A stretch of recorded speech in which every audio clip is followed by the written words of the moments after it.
प्रिय विद्यार्थियों, आज हम बीए भाग फर्स्ट के paper first introduction of sociology के महत्वपूर्ण प्रश्न प्राथमिक समूह का महत्व पर कुछ विस्तृत चर्चा करेंगे। पिछले वीडियो के अंतर्गत हमने प्राथमिक समूह किसे कहते हैं, प्राथमिक समूह का अर्थ, परिभाषा एवं विशेषताओं पर कुछ विस्तृत चर्चा की थी।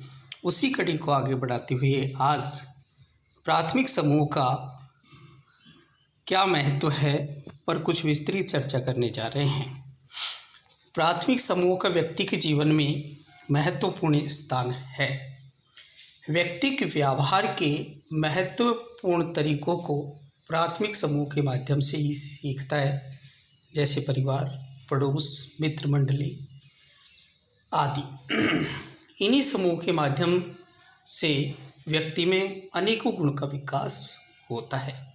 अर्थात हम यह कह सकते हैं कि प्राथमिक समूह के व्यक्ति के जीवन में महत्वपूर्ण स्थान है, क्योंकि प्राथमिक समूह के माध्यम से ही व्यक्ति विभिन्न प्रकार के व्यवहारों को या सामाजिकरण की प्रक्रिया को सीखता है, जैसे परिवार, पड़ोस, मित्र मंडली आदि के माध्यम से ही व्यक्ति विभिन्न प्रकार के व्यवहारों को सीखने का प्रयास करता है।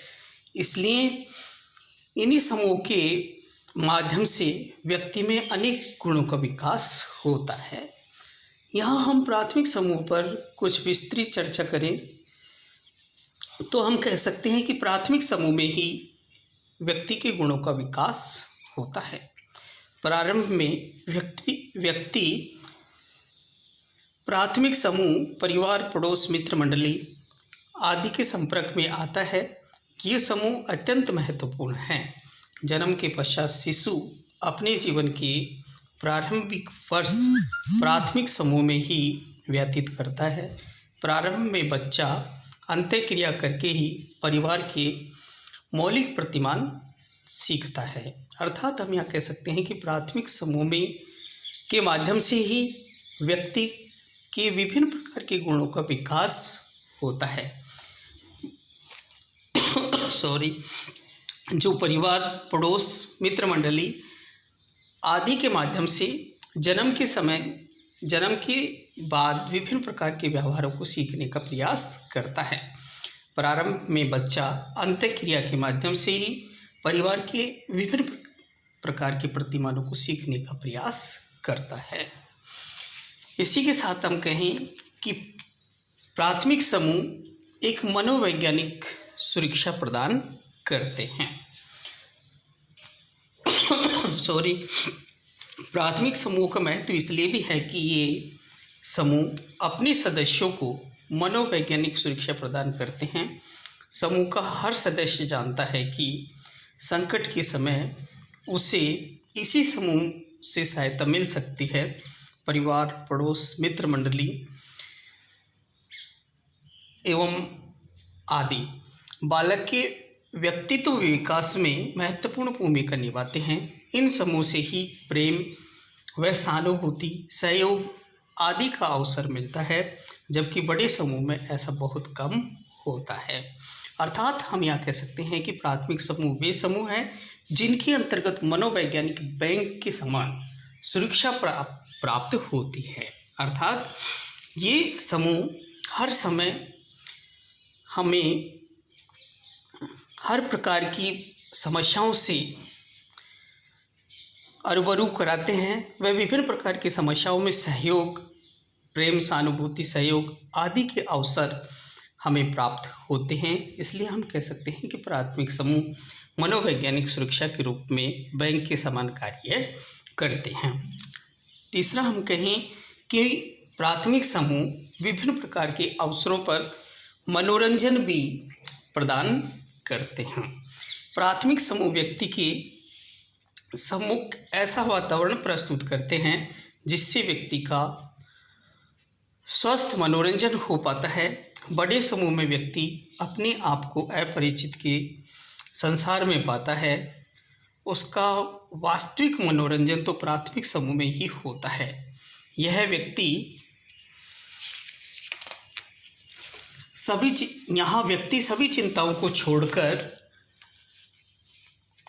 गपशप में अपना समय निकाल सकता है। एक दूसरे के सम्मुख अपनी भावनाओं को व्यक्त कर सकता है। अर्थात हम यहाँ कह सकते हैं कि प्राथमिक समूह वे हैं जो एक और हमें मनोवैज्ञानिक सुरक्षा प्रदान करते हैं, तो वहीं एक और मनोरंजन के विभिन्न प्रकार के सु अवसर प्राप्त करते हैं, क्योंकि प्राथमिक समूह के अंतर्गत विभिन्न प्रकार के व्यवहार, विभिन्न प्रकार के प्रोग्राम आदि आयोजित किए जाते हैं, जिसके अंतर्गत सामान्यतः व्यक्ति अपने स्वभाव से पूर्ण रूपेण घुल मिलकर मनोरंजन की स्थिति में भाग ले सकता है।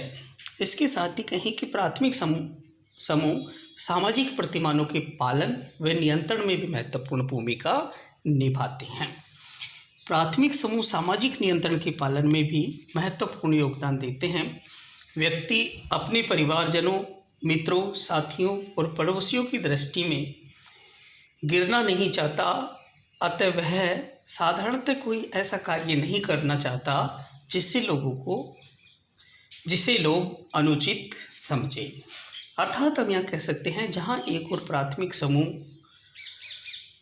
मनोरंजन के अवसर प्रदान करता है, तो वहीं सामाजिक नियंत्रण में भी महत्वपूर्ण योगदान देता है। अर्थात हम यहाँ कह सकते हैं कि प्राथमिक समूह के अंतर्गत व्यक्ति कोई भी इस प्रकार का कार्य नहीं करता जिसके माध्यम से समाज के अंतर्गत उसको किसी प्रकार की हानि या तौहीन का सामना करना पड़े। इसलिए हम कह सकते हैं कि प्राथमिक समूह के अंतर्गत स्वतः ही नियंत्रण देखा जा सकता है। अर्थात एक दूसरे के दबाव होने के कारण हर व्यक्ति नियंत्रण की स्थिति के अंतर्गत देखा जाता है। प्राथमिक समूह के महत्व के संबंध में हम कहें कि व्यक्ति की कार्य क्षमता में वृद्धि, अर्थात प्राथमिक समूह व्यक्ति की कार्य क्षमता को बढ़ाने में अपूर्ण योगदान देते हैं। ऐसे समूह में व्यक्ति सब प्रकार की चिंताओं से मुक्त होकर मानसिक दृष्टि से संतुष्टि का अनुभव करता है।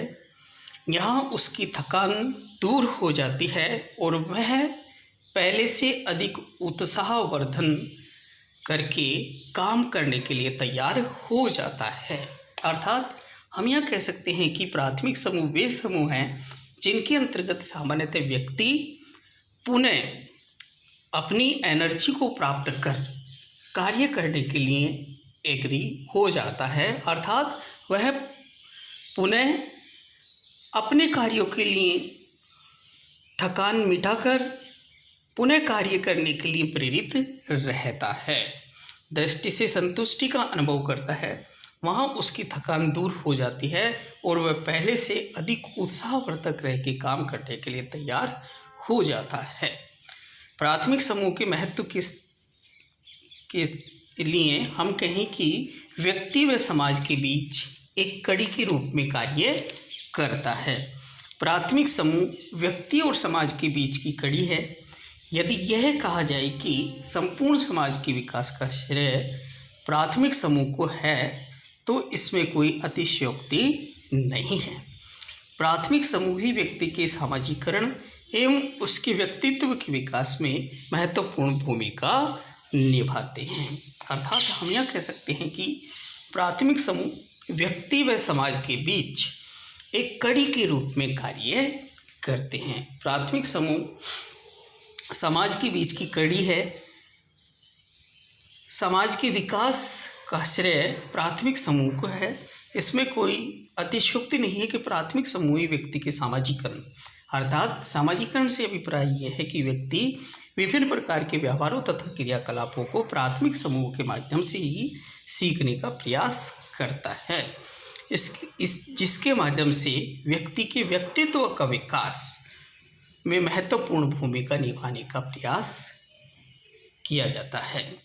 इसके साथ ही हम कहें कि व्यक्तित्व निर्माण में महत्वपूर्ण भूमिका, जहाँ एक और हम कह सकते हैं कि व्यक्ति व समाज के बीच की कड़ी प्राथमिक समूह है, वहीं व्यक्ति के व्यक्तित्व निर्माण में भी महत्वपूर्ण भूमिका देखी जाती है। जन्म के समय बच्चा एक प्राणी शास्त्रीय शरीर लिए हुए होता है।